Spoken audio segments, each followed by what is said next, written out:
Salut les gens, j'espère que vous allez bien. On se retrouve aujourd'hui pour un update lecture.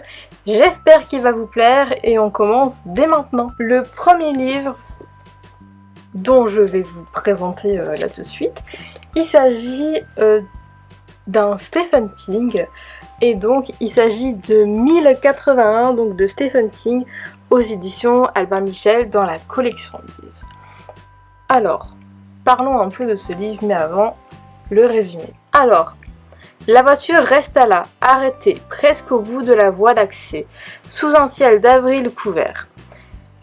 Les blocs qu'elle avait percutés cessèrent de rouler. La portière du conducteur demeura ouverte.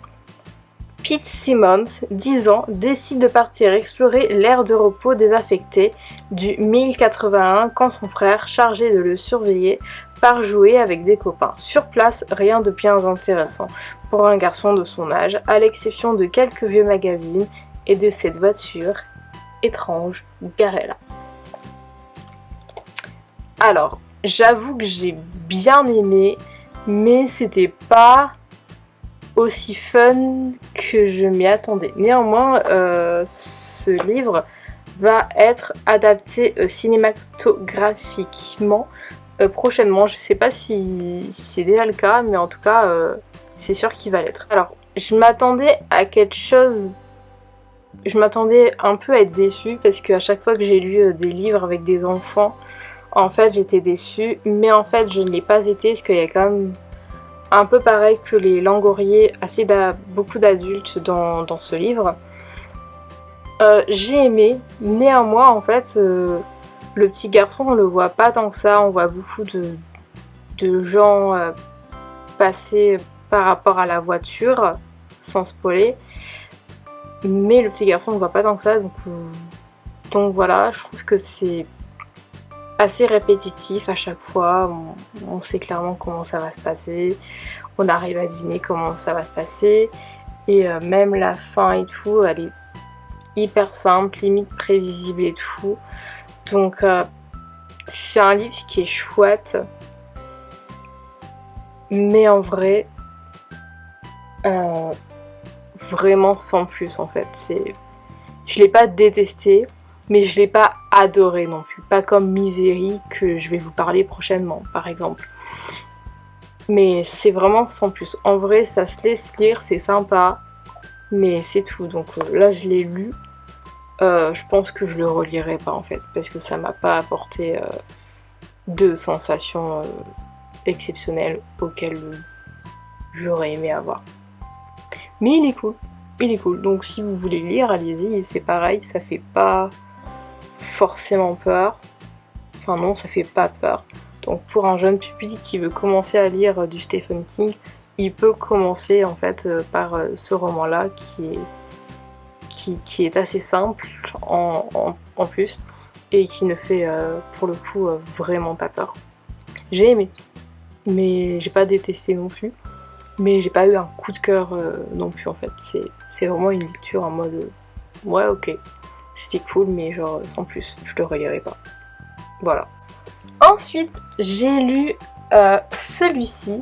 Donc, il s'agit de Les chats dans la pop culture de Stéphanie Chaptal et de Claire-France Thévenot aux éditions Inis Éditions.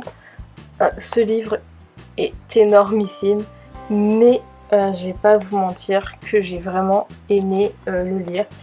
Donc, on a vraiment les chats dans la pop culture. On nous parle de séries comme par exemple Les Nouvelles Aventures de Sabrina qui est sorti il y a quelques années.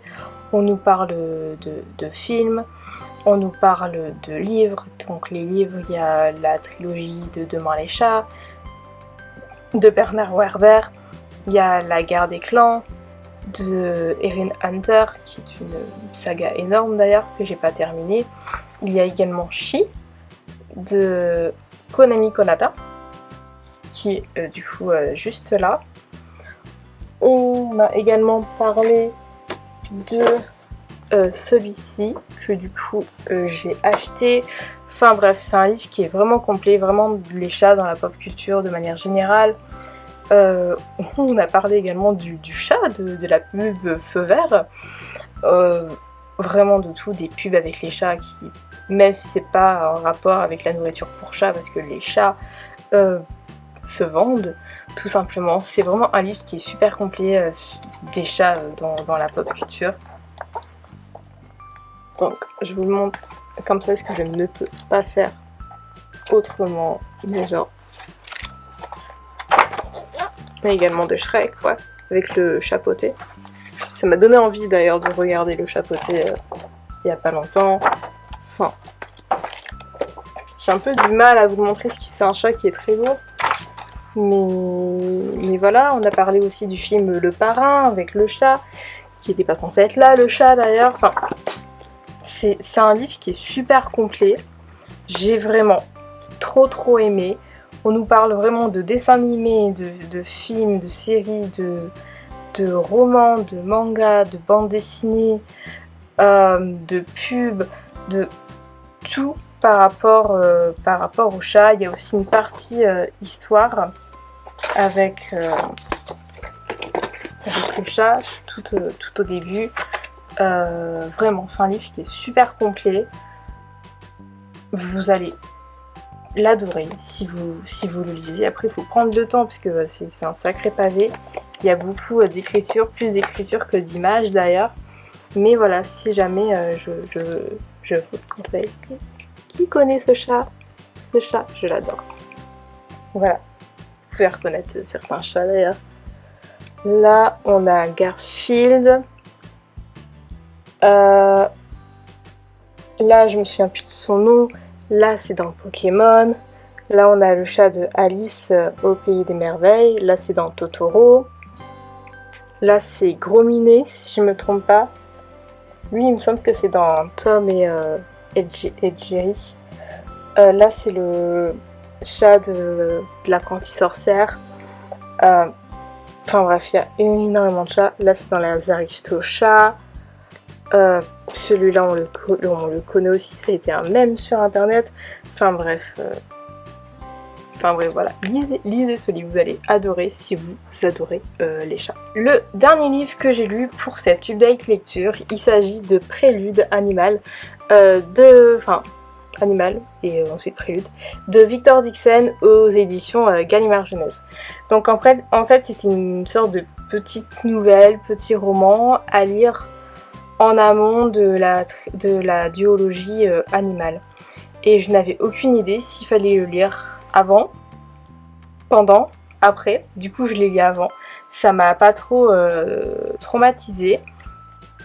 Mais voilà, j'étais quand même un petit peu perdue, je vais pas vous mentir. Malgré que je ne suis pas du tout familière ou simplement fan de l'époque napoléonienne, j'ai quand même bien aimé ce roman. C'est vraiment un roman où en fait on retrouve des personnages en pleine guerre et du coup c'était quand même assez intéressant de voir ça, en sachant que du coup je pense que j'ai bien fait de le lire avant, parce que si je ne me trompe pas, vu que là on est en pleine guerre napoléonienne, ça se situe du coup un peu avant les événements du tome 1 et du coup je pense du tome 2 que j'ai pas encore lu à l'époque, au moment où je vous tourne cette vidéo. Donc à voir. Donc en vrai ça se lit assez rapidement, c'est pas obligatoire de lire en fait ce petit roman avant de commencer la duologie animale de Victor Dixon, mais en vrai je pense que ça apporte un plus par rapport à l'intrigue principale d'avoir, de lire ça. Cette update lecture est maintenant terminée, j'espère qu'il vous aura plu. On se retrouve très bientôt pour de nouvelles vidéos. En attendant, n'hésitez pas à vous abonner à la chaîne si ce n'est pas encore fait, à liker la vidéo, à la commenter, à la partager et surtout à me suivre sur les réseaux sociaux. Tout est en barre d'informations et on se retrouve très bientôt. Ciao!